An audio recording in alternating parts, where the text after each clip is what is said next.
All right, so let me explain this.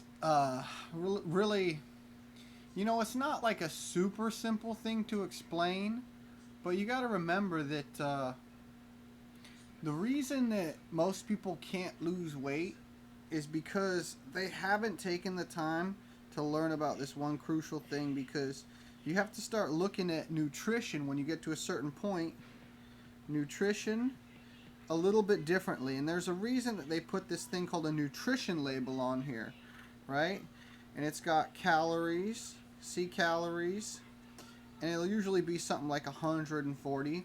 Now this right here are these are thermal units, because you yourself as an organism with a metabolism have you use thermal units, right? You operate mostly on heat creation.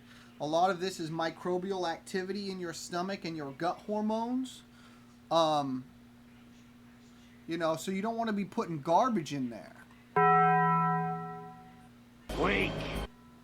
Because what it'll do is it'll mess up your microbes. So let's go into this. The first thing, these are always in this order, is you have fats. And for this, we're going to pretend that there's 10 grams in there. They're going to have carbohydrates. Hey, young man, can you pop the microwave open, please? Thank you, brother.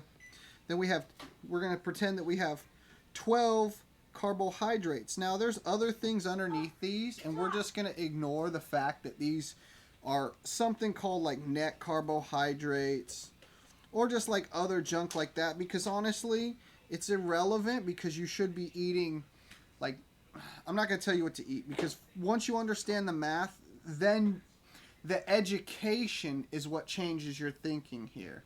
All right, so follow me with the education part of this, because I'm trying to change how you think about this, and the only way to change that is through education.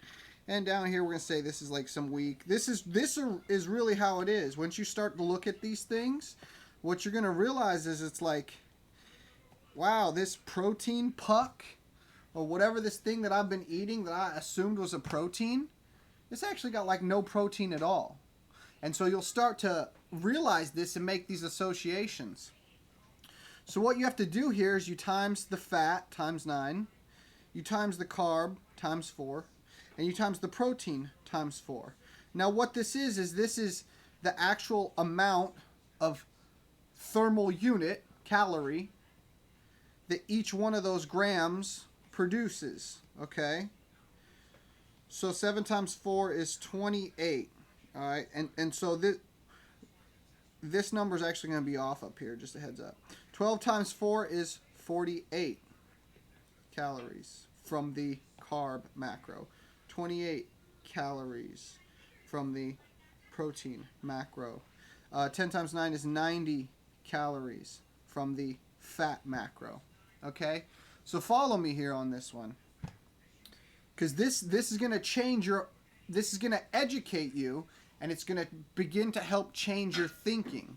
And that's ultimately what we have to change here, is we have to change your thinking about this. So then what we do is we take 90 plus 48 is going to be 138. Then we're going to go 138 plus 28 is going to give us 6 plus a 1, 6. So so one serving of this is actually, and this is where I was saying that I was going to be incorrect here, is actually 166. Now there might be 2.5 servings in this box, or what have you. But ultimately, so we got 90, 48, and 28. This is the whole point right here. Let me show you this. This is what you kind of have to draw up. You have to do this probably 10 or 15 times. We have 90. We have, what the heck was it? 48 and like 28. But essentially what we can see is that for the most part of the 166 calories, we can see that 90 of those calories, 90 of those is fat. That's the fat macro. That's the carb macro. That's the protein macro. That's why I say they're always in this order. They're never in any other order. Because then it makes this a simple across mathematics where you just do times. You can just do it a lot more simply. Come on now. You can do times 9. You can do times 4. And you can do times 4. Okay? So, when we look at our pie chart here, we can see that over half of this is a fat. 90 calories. Now we're looking at the box differently. That's what ends up happening here, is we end up actually looking at this box of food that we love, that we like, that we've been continuing to eat for Lord knows how many years, and we start to realize, like, hey, this is a fat. But guess what it was called the whole time? The whole time you thought of it as what it was called. Protein puck. Right? You're like, oh, dang. I guess this thing actually ain't really a protein, because the only amount of protein in it is 28 calories of protein, right? And when we look at it, it's got 48 calories of carb. So that's how we can essentially affect our thinking. Now, this is critically important to get our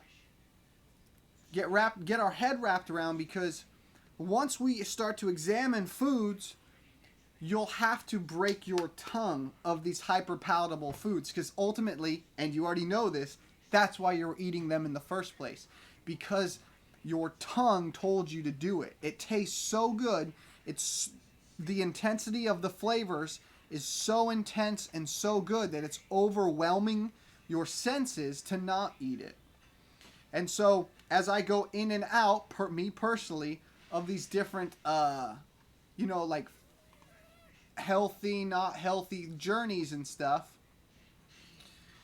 it takes a lot of restraint to not eat these hyperpalatable foods, because once you get on it, you have to break your tongue again and do fasting to get off of it. It takes quite a while, but it's totally doable. And what you do is you learn to either cook at home, like most people, where you're learning how to cook some of the foods that you like in a manner that's sustainable, and it doesn't make you freaking crazy and make you lose your mind, okay? Because ultimately, too much sugar can lead to crazy, crazy health problems like diabetes, dementia. There's all these crazy things. It's like a giant experiment. Look, when you roll through the YouTube on weight loss, who knows how to interpret all this stuff? What does it all mean? You got doctors on here who don't. They look skinny fat. You got doctors who are overweight, obese. Look, some doctors are dying of cancer themselves.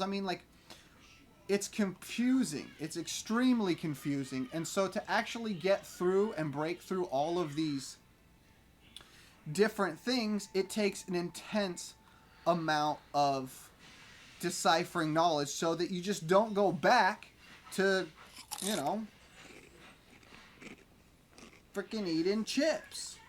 That's ultimately what we want to try to get you to not be doing. We don't want you to be weak and pathetic. You sure? It's not good. It's not a good look, man. So I'm gonna land this whole explanation. It's drawn out. I realize that, but start to look at your foods and fast. You break the tongue once you get addicted to these hyperpalatable foods. Fast. That's about one of the best things that you can do. Me personally, I drink black coffee almost all day long. It's literally just bean water. If you want to talk to me about adrenal glands and kidneys, we can get into the digestive organs, because I am a gut health guy. I look at my gut microbiome. I look at my colon, my kidneys, my pancreas, my liver. All of that stuff are mechanisms for this flesh vessel that all of you and I are walking around in. It's how we're here. It's how we're housed. It's how we stay in this realm. Not indefinitely and not permanently, but nevertheless, we will learn how it operates and continue to learn. So I hope that some of that helps and is new knowledge. And remember, the only way to change your thinking is through education and understanding. All right? Peace.